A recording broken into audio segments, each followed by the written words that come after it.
It's 2007. I am 14 years old. I'm in a GameStop and I see this badass box art. I have no idea what this game is or what it is about. I buy it, I play it, I love it. And so began my adoration for Assassin's Creed. Over the many years since, I have bought and played each and every one. Thousands of collective hours invested in the settings, stories, characters, and exciting gameplay. This is the game that started it all. I assume many people share a similar, if not identical, experience with this game. Our introduction to the epic series started with Altair and the Middle East, set during the Third Crusade. Here is a video game that doesn't bring us to some fantastical world where orcs and goblins run about. It brings us to our world. Distant enough to feel wonder in the experience, learning about the architecture, the cultures, and the sociological oddities, but close enough to feel intimate with our own knowledge of history and the many figures we have learned about in history class. I have many conflicting thoughts and comments to make about the newer games that might seem divisive to some fans. I feel very strongly that the correct path for me to take is to start from the very beginning. Work my way up to the newer games, build a reputation and foundation of respect, so that my audience knows I am not some stranger to the series, stating arbitrary and redundant claims that most likely look replicative and stale, rather than original and genuine. So, let's dive into the animus and take a look back at Assassin's Creed.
This analysis will be difficult to realize, as the eyes of my former self will want to write it from 2007's point of view, and my current self wants to write it from our present view, with all the gameplay experience of each title that came after this game. I will attempt to consolidate these perspectives in one coherent script that captures both the wonders of the game from its time and the experience of playing it after 14 years of existence. Unfortunately, I will have to say the same exact thing for each of the titles I will be analyzing over the coming years, so this will not be the last time you hear this spiel about how difficult looking back at these games will be. I also want to state that I will not be including any development information, no performance information, as I want this to be as pure as could be. I am talking about the Assassin's Creed experience, the story and gameplay only. Additionally, I will not be including any of Desmond's storylines. In the future, I want to make an entirely separate and disconnected video about Desmond and the current storyline as a whole. Sorry, Desmond. This look back will consist of 3 parts: the story, a critique and discussion about that story, and finally, the gameplay.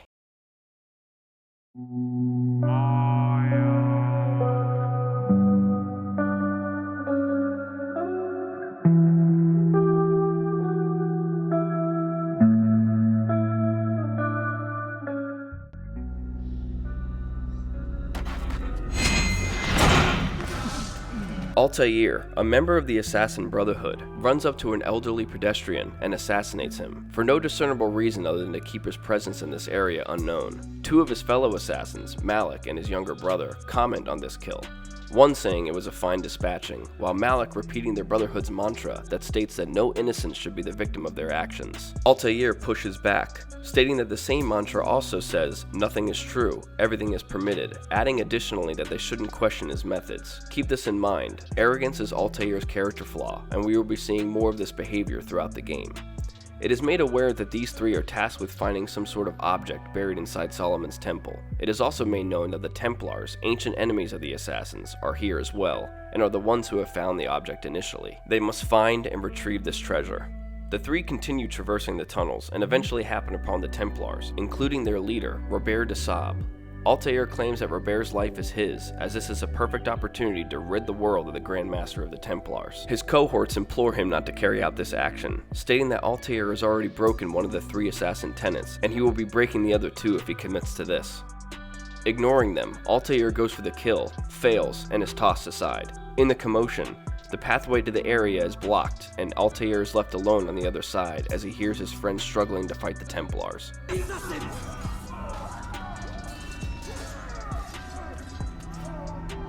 He escapes. Altair returns to Masyaf, the stronghold and headquarters of the Brotherhood. He approaches Al-Mualim, Grand Master of the Assassins, to inform him of the failed mission. Robert still holds his life, and the artifact was not recovered. Miraculously, Malik enters, bloody and battered, saying his brother was killed in the conflict, but he was able to retrieve the desired treasure. Altair's arrogance is to blame for the mission's disaster.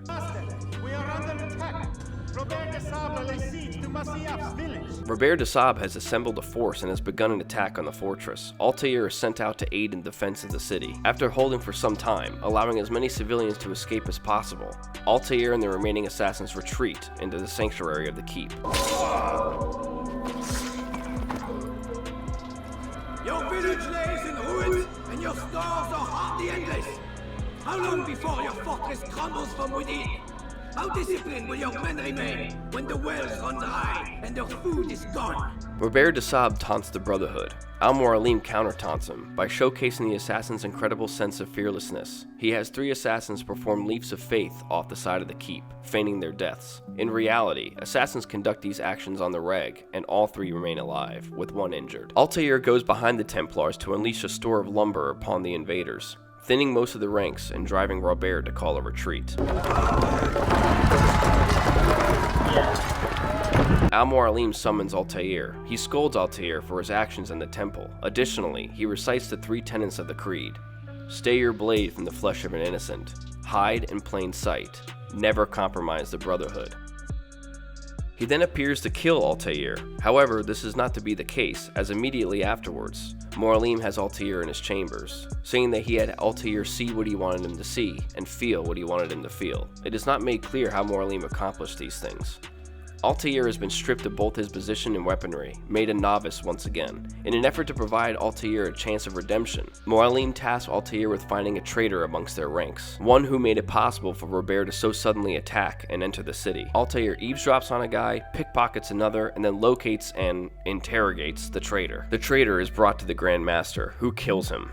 The traitor believes in the Templar ways and does not regret his actions. Mualim gives Altair 9 names of figures across the region. Each of these figures needs to die for the sake of the land. Through these assassinations, Altair will be able to regain his honor. He takes a sword and dabs out to Damascus. After arriving, he immediately begins his investigations, eavesdropping, pickpocketing, assassinating, and interrogating his way to find information on his first target, Tamir. Tamir is in the production of weaponry. He manufactures, distributes, and sells weapons to armies and groups across the kingdom. Altair finds him in the marketplace, witnesses his cruelty firsthand, and takes his life. After the assassination, a 2-way dialogue cut off from the rest of the world takes place between our assassin and the target. Tamir says he is part of a Hydra, his brothers will avenge him, and that he is not the only one who deals in death throughout the land. Altair escapes and returns to Masyaf. Altair comments that Tamir spoke as if he knew Al-Mualim well, and that he is fearful of the prospect of a large network of conspirators operating within the shadows of the kingdoms. Mualim says he knows more, but in an effort to keep Altair from returning back to his arrogant form, he will withhold this information until the time is right. Altair leaves for Acre. After finding the necessary information, Altair tracks down Garnier de la Plus, a doctor. He imprisons, tortures, and conducts experiments on innocents, particularly those who suffer from mental disorders. In fact, we see him break the legs of a man who had attempted to escape immediately after finding him. Altair follows him to his hospital and kills him. Garnier claims he was endeavoring to find the cure for insanity. He viewed his patients as children who, despite their cries and resistance, needed help in becoming whole again. Altair iterates that if his actions went against the will of others, no matter his end goal, it is unethical.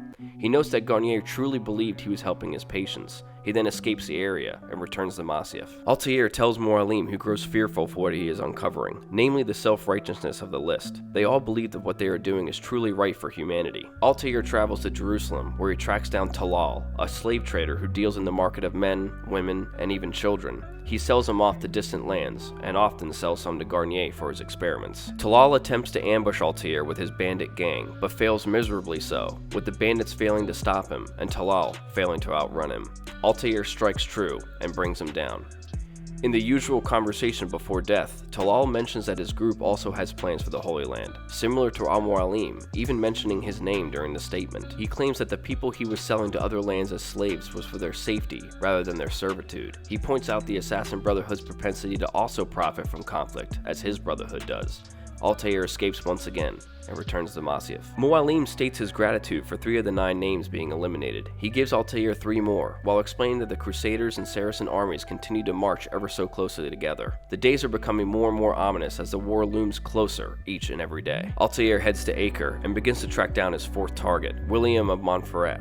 He approaches his castle to see King Richard I departing, witnessing firsthand the conflict between the 2 men, as his investigations had alluded to. Altair infiltrates the castle and manages to slay William. William professes virtual innocence in the crimes Altair accuses him of. Rest now. Your schemes are at an end. What do you know of my work? I know that you are going to murder Richard and claim Appa for your son Conrad. For Conrad, my son is an arse, unfit to lead his host, let alone a kingdom. And Richard, the Ancien is no better, blinded as he is by faith in the insubstantial. Acre does not belong to either of them. Then who? The city belongs to its people. How can you claim to speak for the citizens? You stole their food, disciplined them without mercy, forced them into service under you. Everything I did to prepare them for the new world. Stole their food? No. I took possession so that when the lean times came, it might be rationed properly. Look around. My district is without crime, save those committed by you and your ilk. And as for the conscription, they were not being trained to fight. They were being taught the merits of order and discipline. These things are hardly even. No matter how noble you believe your intentions, these acts are cruel and cannot continue. We'll see how sweet they are, the fruits of your labors. You do not free the cities as you believe, but rather damn them. And in the end, you'll have only yourself to blame. You who speak of good intentions. Altair returns to Mualim, who is able to counsel Altair's suspicions of all these men having some sort of bond or organization that ties them together. Mualim gives Altair another rank back and more throwing knives. He travels to Jerusalem, where Altair works on his next target. He gathers with the people at a public execution, where Maj ad-Din is present. After striking him down, Altair converses with him. Your work here is finished. No, no! It had only just begun! Tell me, what's your part in all of this? Do you intend to defend yourself as the others have and explain away your evil deeds? The Brotherhood wanted the city. I wanted power. There was an opportunity. An opportunity to murder innocents. Not so innocent. Dissident voices cut deep as steel. They disrupt order. In this, I do agree with the Brotherhood. You'd kill people simply for believing differently than you. Of course not. I killed them because I could. Because it was fun. Do you know what it feels like to determine another man's fate?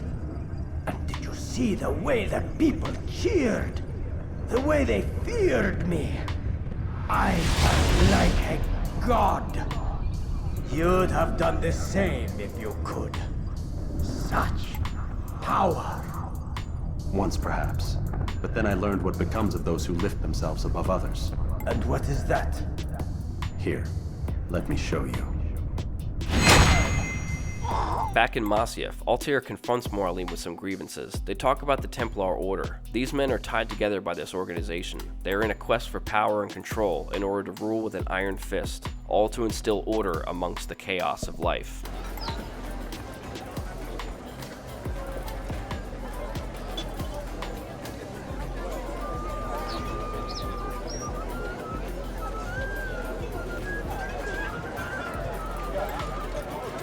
Altair travels to Damascus's rich district, where he tracks down the opulent Abu Naquod. butchered that. This guy was a merchant king who was financing the enemy of his city, the Crusaders. When asked who he serves, he does not answer, but he does mention the fact that he and his associates will have their new world, and that Altair might already know the ones he serves. Peace now. Their words can no longer do harm. Why have you done this? You stole money from those you claim to lead, sent it away for some unknown purpose. I want to know where it's gone and why. Look at me. My very nature is an affront to the people I ruled. And these noble robes did little more than to muffle their shouts of hate. So this is about vengeance then? No, not vengeance, but my conscience. How could I finance a war in service to the same god that calls me an abomination? If you do not serve Salah ad-Din's cause, then whose? In time, you'll come to know them. I think perhaps you already do. Then why hide? And why these dark deeds? Is it so different from your own work? You take the lives of men and women, strong in the conviction that their deaths will improve the lots of those left behind. A minor evil for a greater good? We are the same. No, we are nothing alike.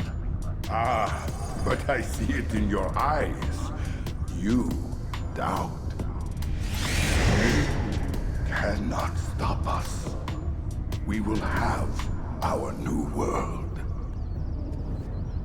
Altair returns to Masyaf. Altair discusses with Mor-Alim his findings that all the leaders whom he has been assassinating have been working against the people and ones they are supposed to be serving. Instead, they seem to be serving someone or something else. The Grand Master finally brings out the treasure from the beginning of the game. He explains what it is and how it works.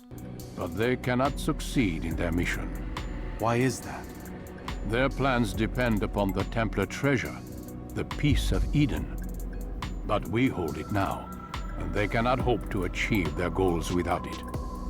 What is this treasure? It is temptation. It's just a piece of silver. Look at it. What am I supposed to see? This piece of silver cast out Adam and Eve. It turned staves into snakes, parted and closed the Red Sea. Ares used it to start the Trojan War, and with it a poor carpenter turned water into wine. It seems rather plain for all the power you claim it has. How does it work? He who holds it commands the hearts and minds of whoever looks upon it, whoever tastes of it, as they say. Then Gagne's men? An experiment.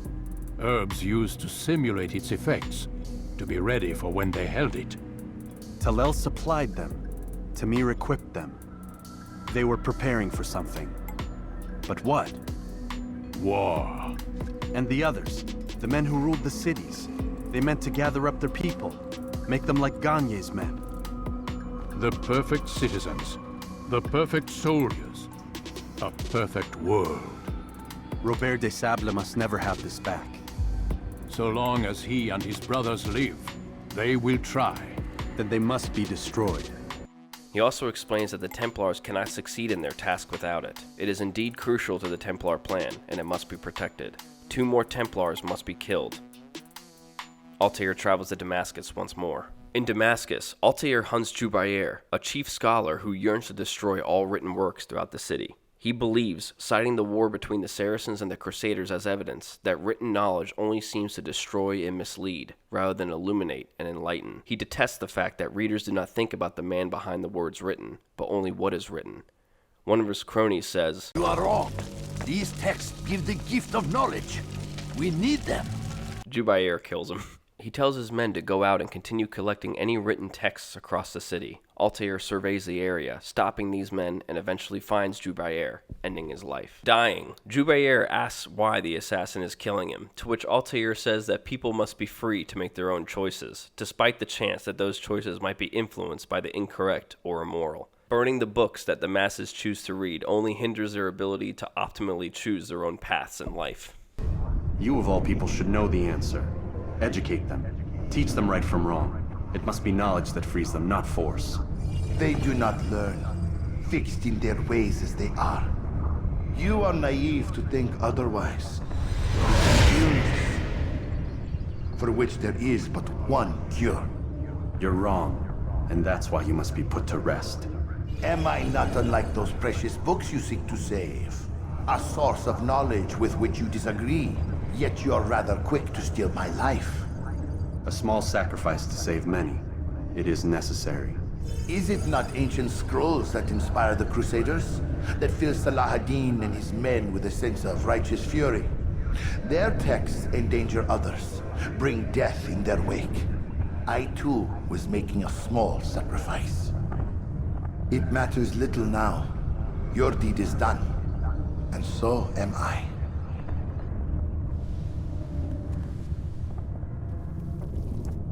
Returning to Masyaf once more, Altair confirms his kill and then questions Moralim. He wants to know why these men must die.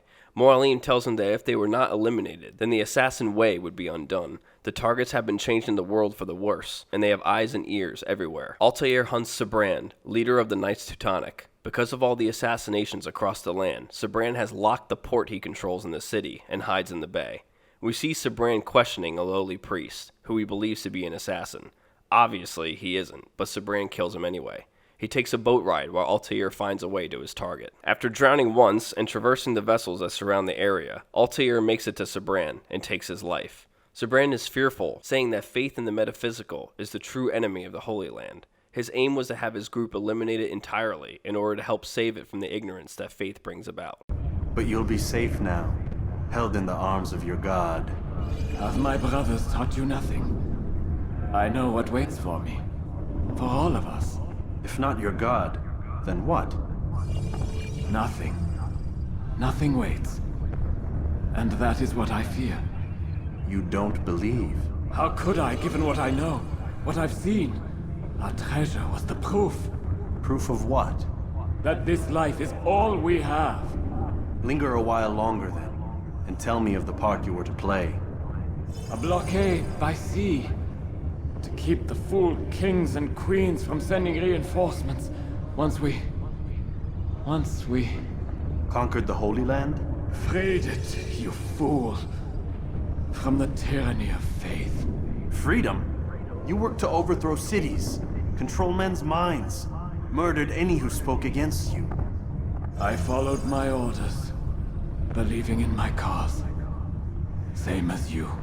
Altair returns to the Assassin Bureau in the area and confides to Rafik the growing feelings of uncertainty he holds for his tasks. He questions whether or not these men, despite the fact that they might be misguided, truly deserve to die. Altair returns to Masyaf. Moralim claims that they are close to the end. Only Robert de Sab, the Templar from the beginning in Solomon's Temple, stands in their way. Altair hunts him down, only to learn that Robert has a body double play his part in order to escape and trick the assassins. She explains that due to his actions in the region, Robert has a chance to unite both the Saracens and Crusaders against the Brotherhood. 8 high-profile bodies lay dead throughout the past few months and attest to the evil of the Brotherhood, and both groups feel that the assassins should no longer continue to operate.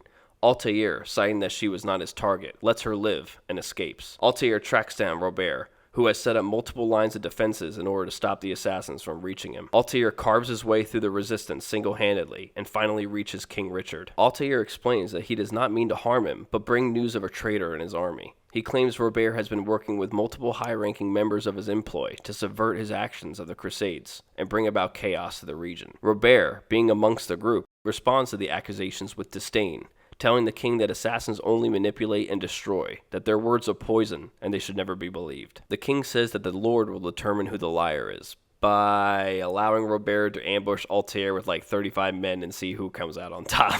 Shockingly, Altair emerges victorious. With his men defeated, Robert enters combat with Altair, and is sword-proof for some reason. Altair kills him, and learns the truth.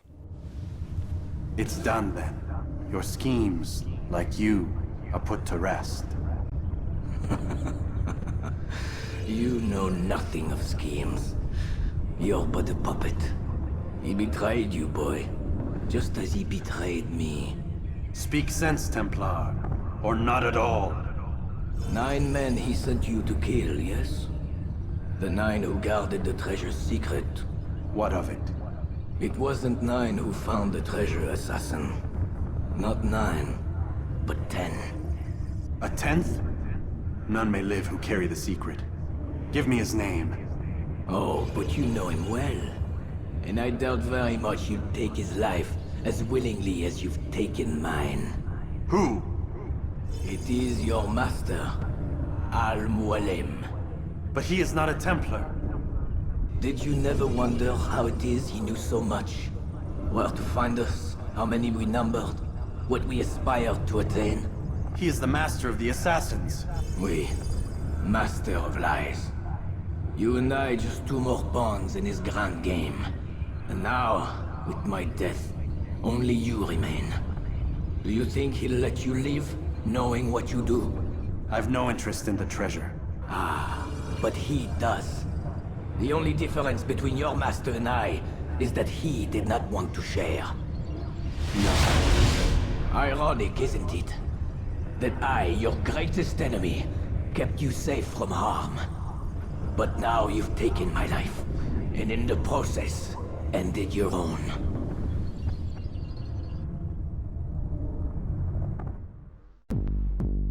The king questions why the assassins are doing what they're doing. For peace, Altair says. Richard wants the same with Saladin, but does not see this happening. Although it seems that both sides want an end to the current conflict, neither are willing to admit defeat or come to the table. He offers his congratulations on winning the fight. Yeah, thanks dude. Altair, understanding the enormity of the situation at hand, returns to a very different Masyaf. The sky is dim, the people are robotic, and the rhetoric they profess seem to exude some sort of worship for Mualim. Assassins challenge Altair on the steps of the fortress, and he is forced to fight his brothers to gain entrance. Their mind has been corrupted. After dispatching them, he meets with several assassins who are not under Mualim's influence, and they assist Altair by distracting the brainwashed assassins in order for Altair to confront the Grand Master himself. With the power of the Apple of Eden, Mualim summons the specters of the 9 men eliminated across the story, and they fight the assassin. When this fails, Mualim replicates himself and attacks.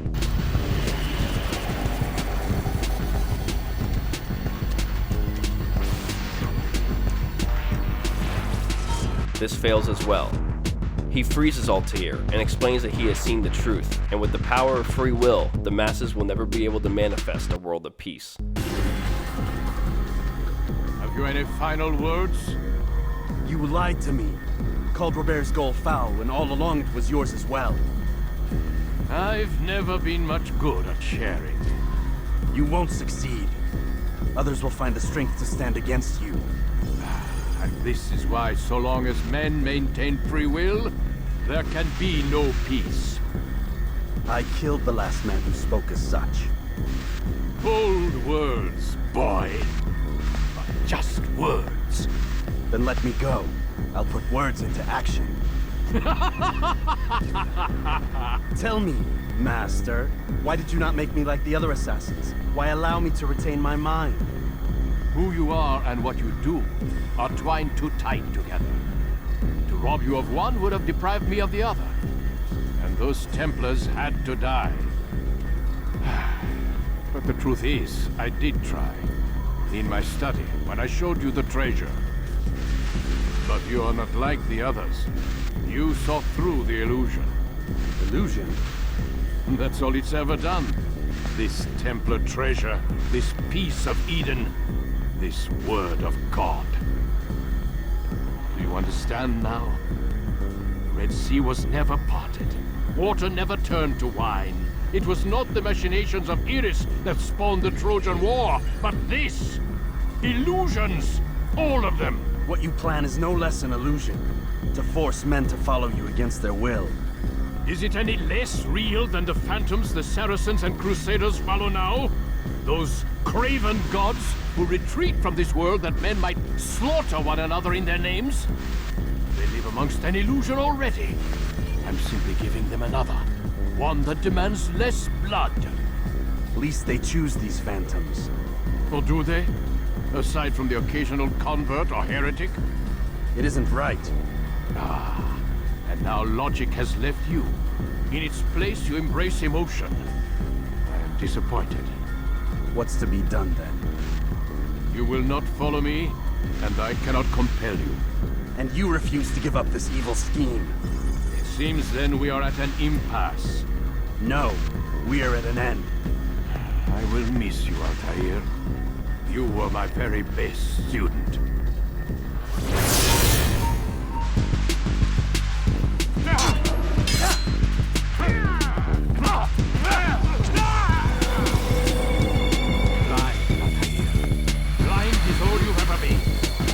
you'll ever be.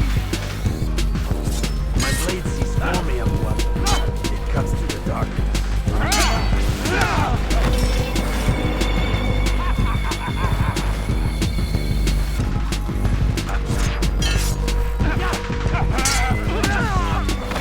Finally, the showdown. The Grandmaster uses the apple to teleport from place to place and disrupts Altair's senses. Chasing him from one manifestation to the other, Altair is successful in killing him.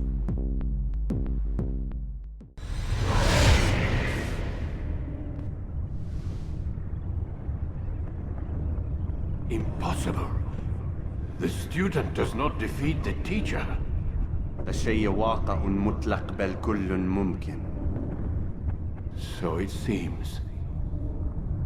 You have won then. Go and claim your prize. You held fire in your hand, old man. It should have been destroyed. Destroy the only thing capable of ending the Crusades and creating true peace? Never. Then I will. We'll see about that. I applied my heart to know wisdom, and to know madness and folly. I perceived that this also was a chasing after wind, for in much wisdom is much grief. And he that increaseth knowledge, increaseth sorrow. Destroy it! Destroy it as you said you would. I can't. Yes, you can, Altair. But you won't.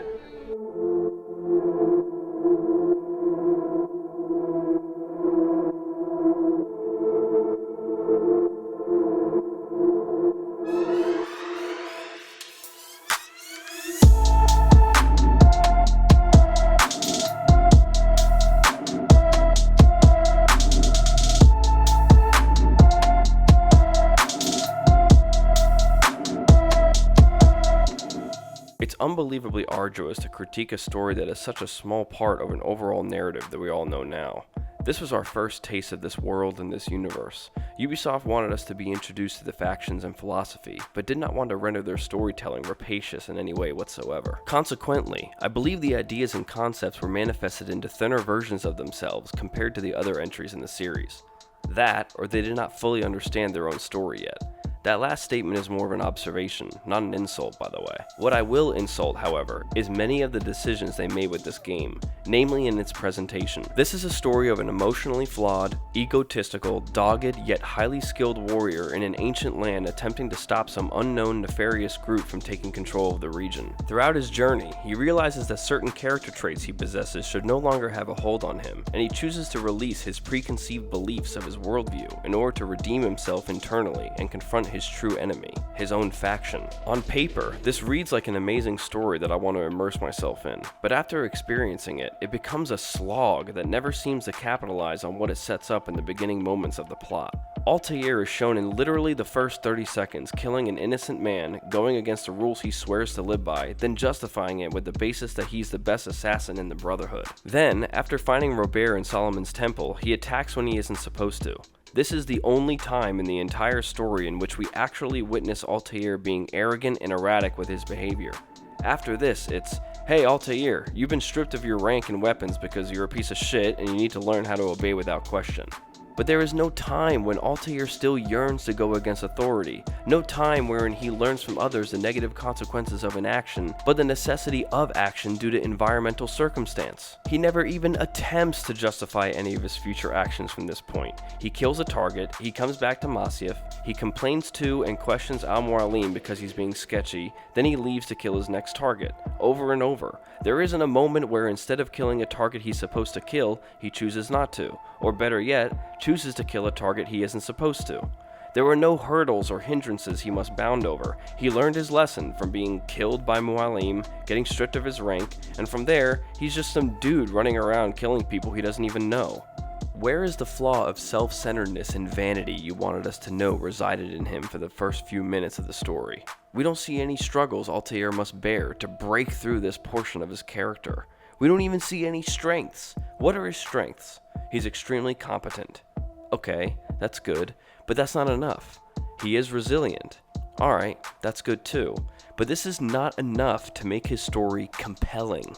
The best protagonists are the ones that hold a major flaw in themselves, suffer through trials that are manifestations of or are made more difficult because of that flaw, then choose to overcome them with newly formed motivations and inspirations. All of Altair's actions show he is a robot doing his master's will. If this is what they were going for, then they succeeded with flying colors, but I did not find his story particularly gripping. I will say, however, that if you guys wanted to take a look at Altair's full character story outside of this game, you will find a different man. A man that goes through these tribulations and comes out stronger and even more important to the Assassin's Creed universe. We will touch on this Altair more so in another video, but he's not here. Now look, I know I am coming off fairly brutal in the opening lines of this section, but you really have to play it yourself to understand how bland our main character's story is here. Altair is so cool. He's competent, he's calm and collected, he's secretive, driven, and he's the only assassin in the entire series to not once take off his hood. They had such a cool character to work with, but largely, they wasted him.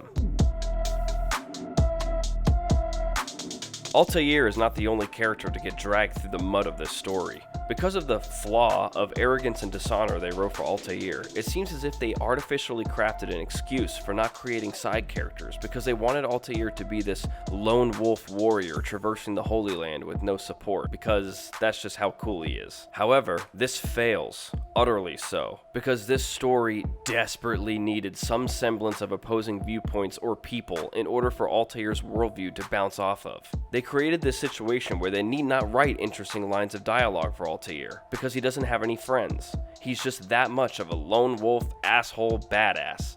It doesn't work. The closest things we get to anything that actually allows us to hear what's going on in Altair's mind is when he is with Mualim and when he is in the assassin bureaus. Oh right, I forgot to mention them in the story section of this video, because they are so meaningless that they have little to no impact on our protagonist or the main story. The writers only want us conversing with Mualim. Here's the lowdown on the bureaus. There are 3, one in each main city area. They act as hubs that the Brotherhood can operate out of when inside the city. Each bureau has assassin contacts, known as Rafiqs, that assist and advise any agent working in that city. One bureau is manned by someone so inconsequential that I don't even remember his name or what he looks like. I can't even find him in my captures, so let's just brush past him. The second, in Acre, is run by Jabal. The following clip occurs right after Altair had eliminated Sibrand. I'm not making this up, this actually happens in the game. Somebody wrote this scene. Ah, my friend, you are not meant to enjoy these grim tasks. Regret, uncertainty, sympathy. This is to be expected. I should not fear these feelings. You should embrace them. They are what keep you human. What if I'm wrong? What if these men are not meant to die? What if they mean well? Misguided, perhaps, but pure in motive. I am but a Rafiq, Altair, and such things are beyond me. Perhaps Al-Mualim can help you to make sense of it. Yes, perhaps. Thank you, Rafiq. It is my pleasure to have served with one as skilled as you. This is right after he kills his 8th target. Altair goes to the Bureau to discuss his growing doubts about the assassinations and attempts to get counsel to see if he is doing the right thing. A fantastic opportunity for the game to provide a differing perspective on the assassin worldview from somebody else other than Mualim. Jabal says he can help him, hears Altair's troubles, then immediately tells him he can't help him. To go talk to who? You guessed it, Mualim. The third is run by Malik, the cohort from the beginning of the game. He was wounded in battle and lost an arm struggling against Robert after you fucked up the plan. He's an asshole. He treats you terribly. I mean, can't blame him. The dialogue between these two is basically this.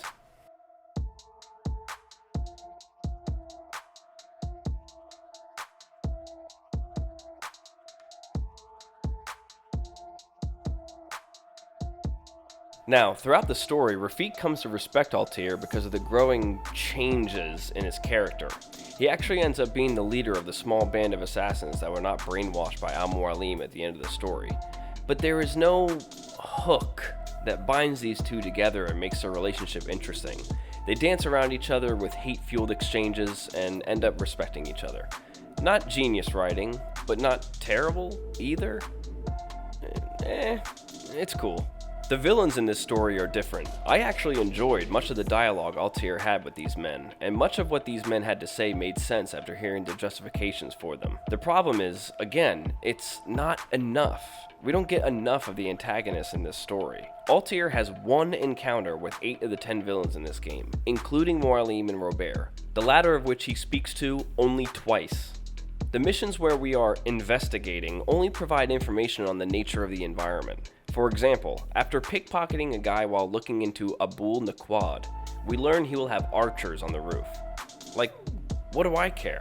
I have 15 throwing knives that are incapable of missing as long as I have the targets highlighted and in view.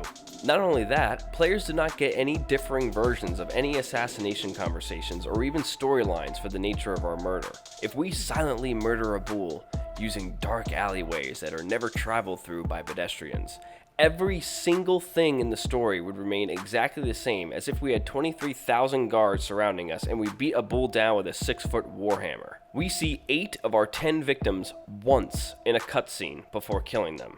We don't stalk them during a day in the life kind of thing. We don't interrogate family members to discover what their home life is like. None of that. What I'm trying to say here is that some of these villains were seriously interesting, and I wanted more of them, but because we are an assassin, and because of the nature of the plot, we aren't really supposed to be having personal relationships with our victims.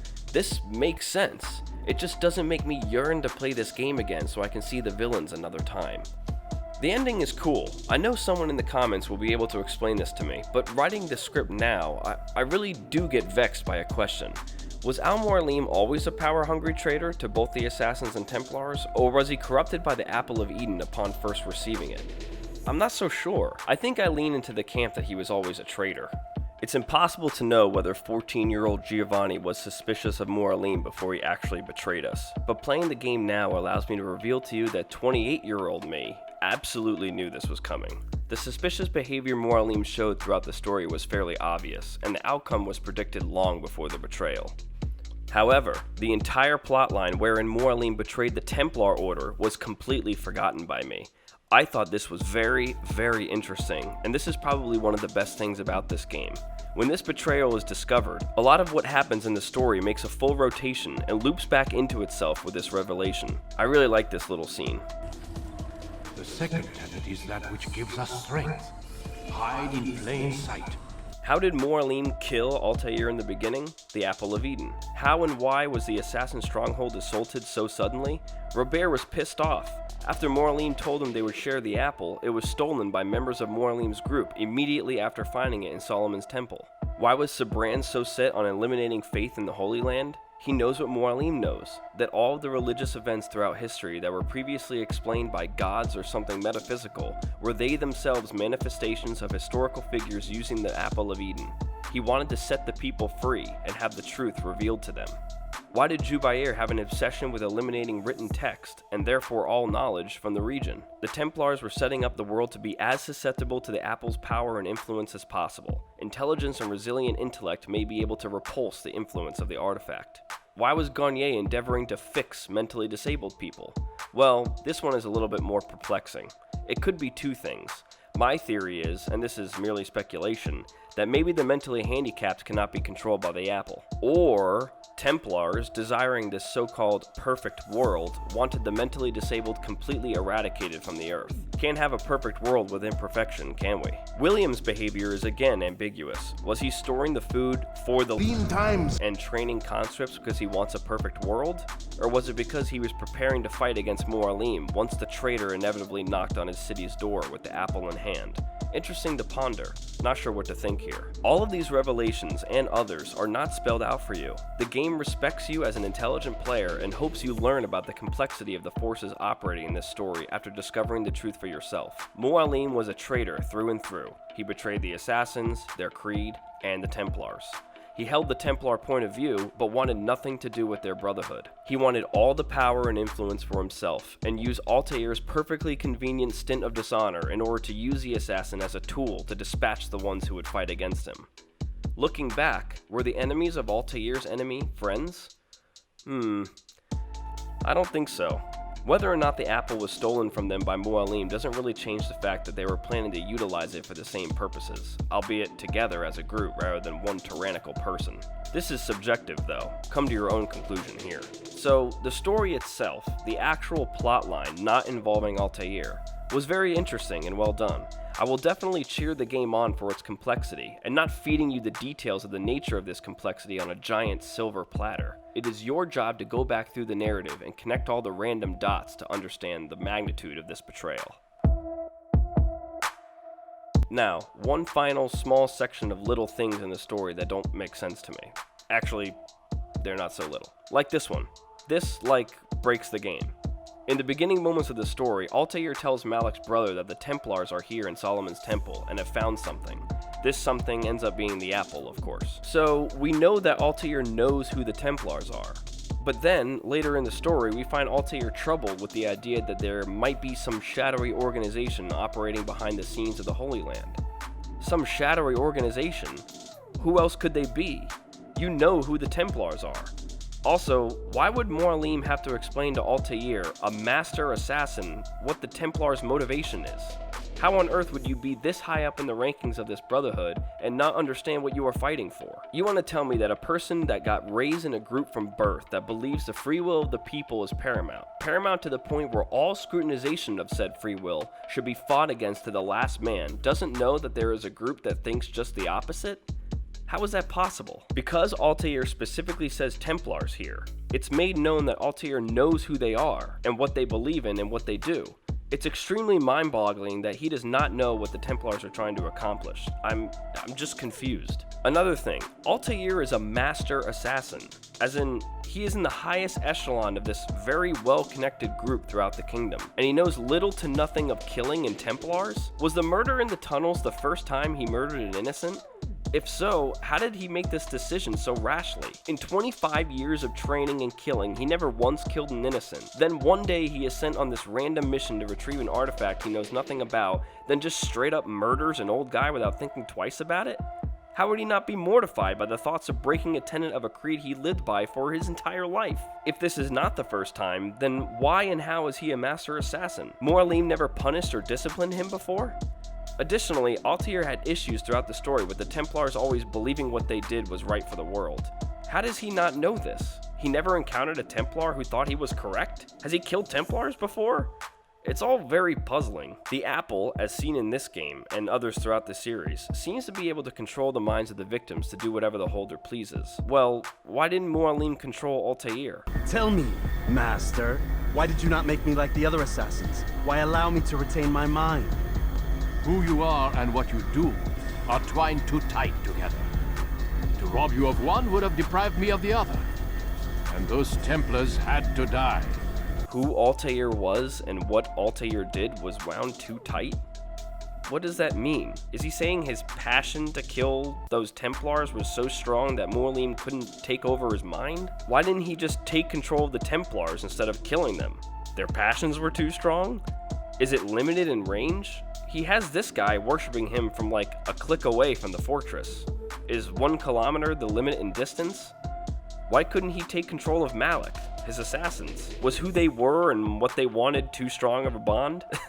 That doesn't make much sense. Also, if the defense here is indeed that if you take control of someone's mind with the apple, then their prowess and competency declines, then how do you expect to craft this perfect world you want to create? If they aren't competent at anything, how can you get your subjects to accomplish anything?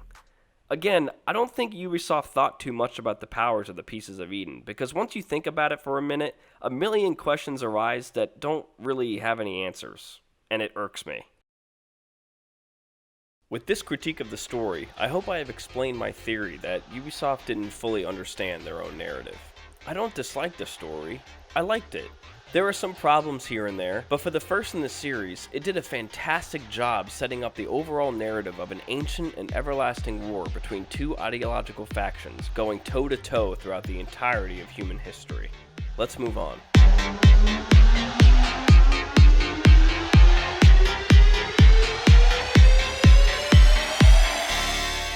We're going to have to break this section up into smaller subsections in order to prudently tackle the gameplay in its entirety. That's how you devour a whale, my humble audience. one bite at a time. First off, let's talk about the most revolutionary and famous part of the series. It's parkour, climbing, traversal, and overall movement mechanics. Discussing this will be a struggle. The reason for its difficulty lies in the experience of playing the other games in the series, all of which improved on its origins amazingly. How do I do this? I really don't know. I'll just do my best to talk about its strengths and weaknesses.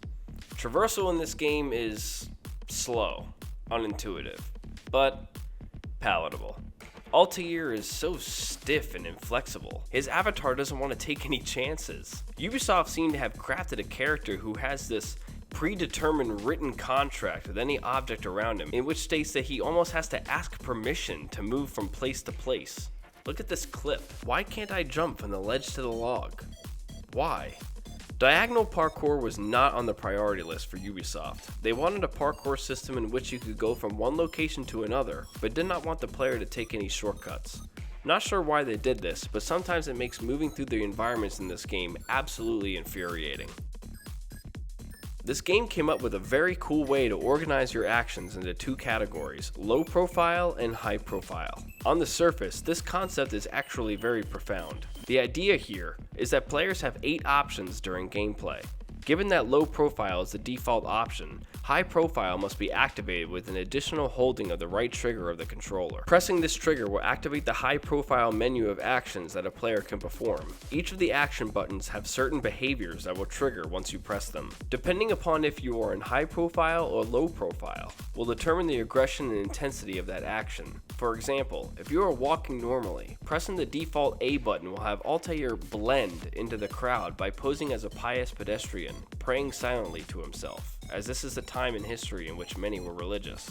If you hold down the right trigger, high-profile actions open up and Altair will start to run. If you hold down the A button in this state, Altair will now sprint. The problem with this mechanic is my theory that its implementation is not fully finished. Conceptually, the developers wanted each and every action we took to be carefully and intricately calculated, mirroring the behaviors of real assassins that existed and continue to exist today. Its unfinished state is seen in several ways. Look at this.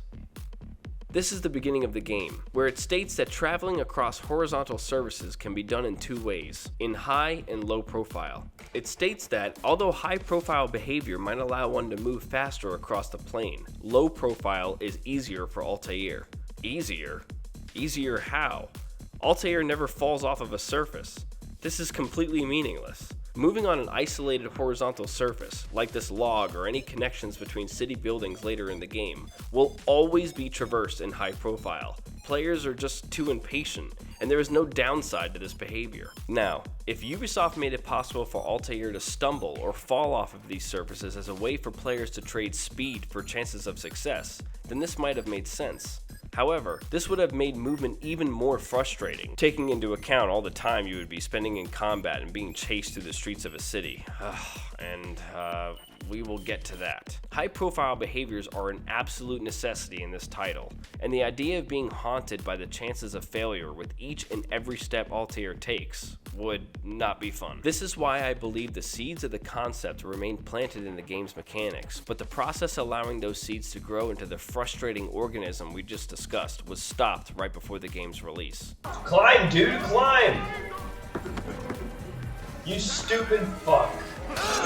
Climbing is slow, but nicely done for its time. I won't bitch about this. Alright, environment. Let me be absolutely clear with what I am about to say, and this will be replicated in every look back I do for Assassin's Creed.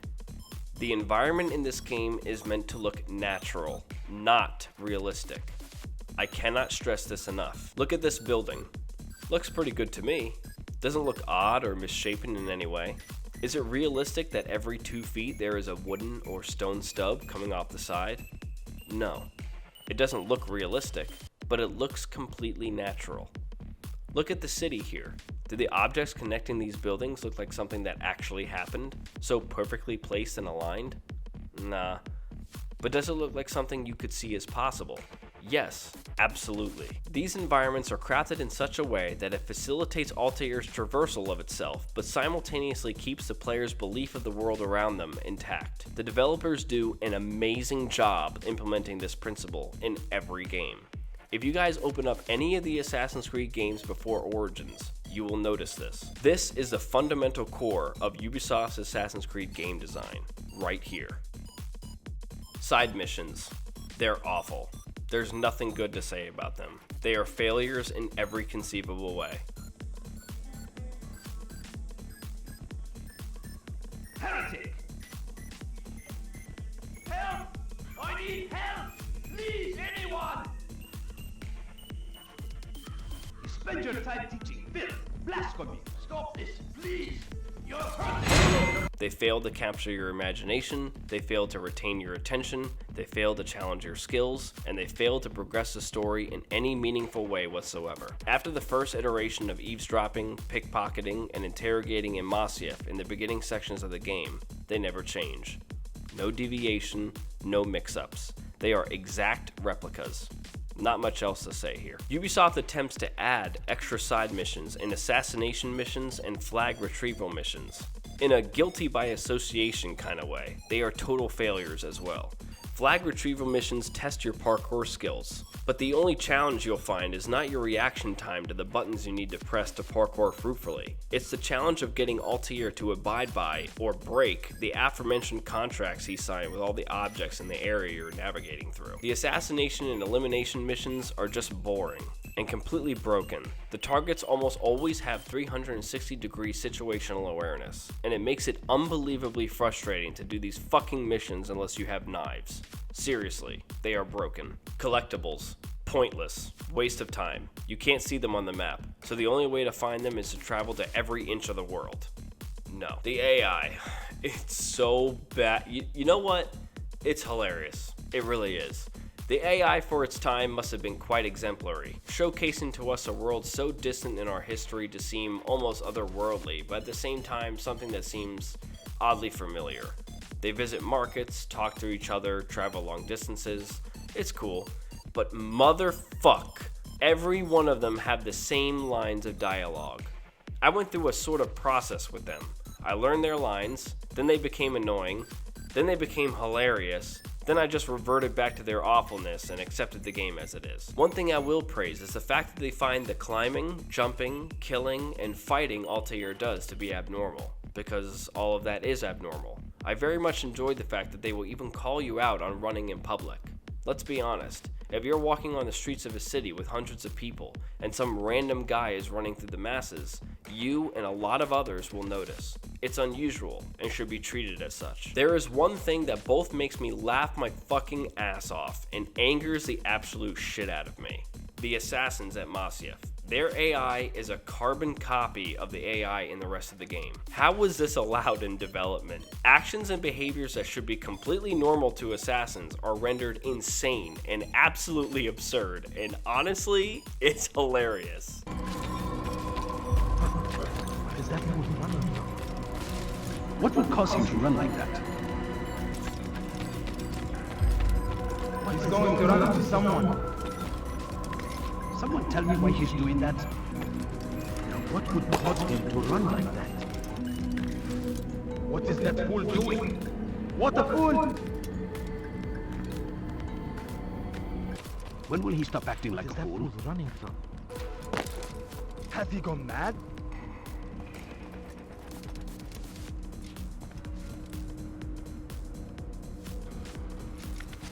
He better not cause any trouble.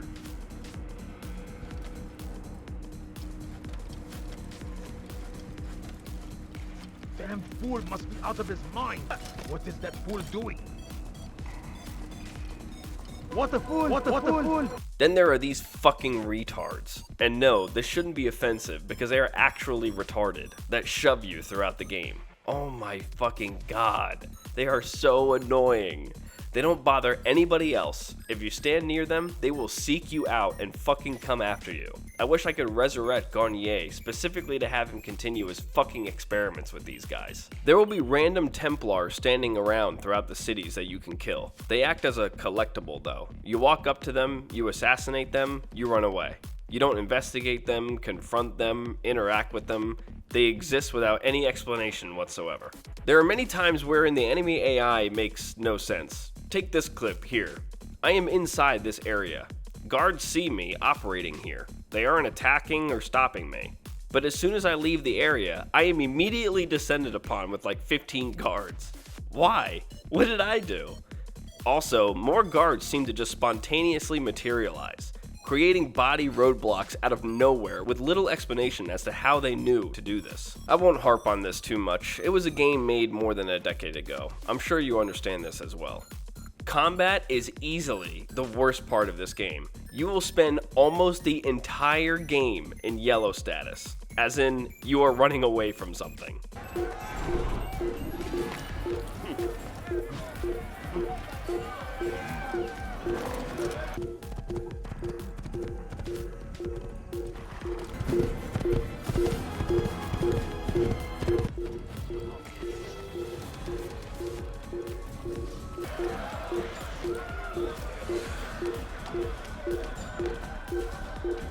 They'll be looking for you. They won't find me. I'm but a blade in the crowd.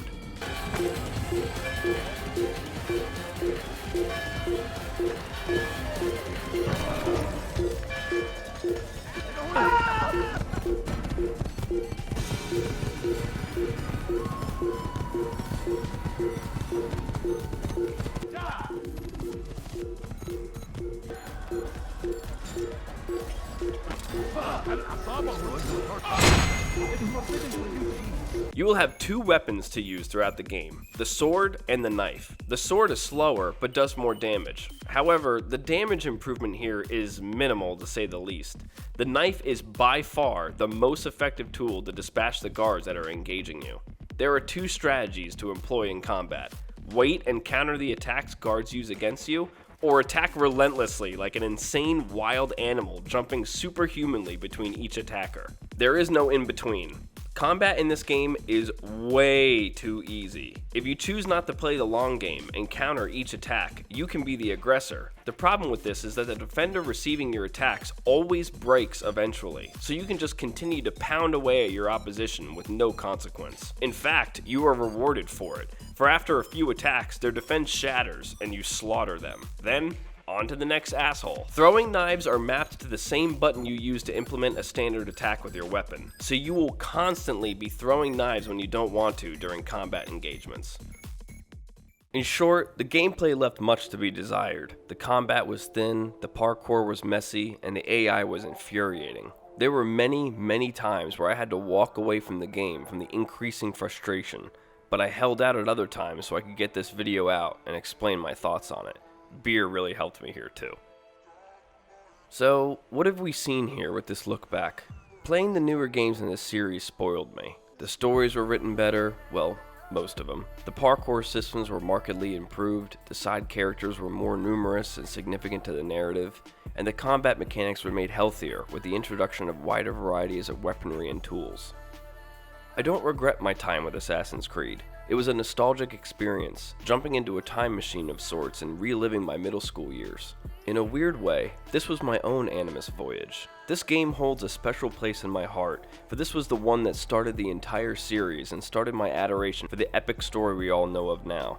I hope you have enjoyed taking a look back at Assassin's Creed with me. I plan to continue the next entries in this series, and I hope you join me on those journeys as well. Until next time.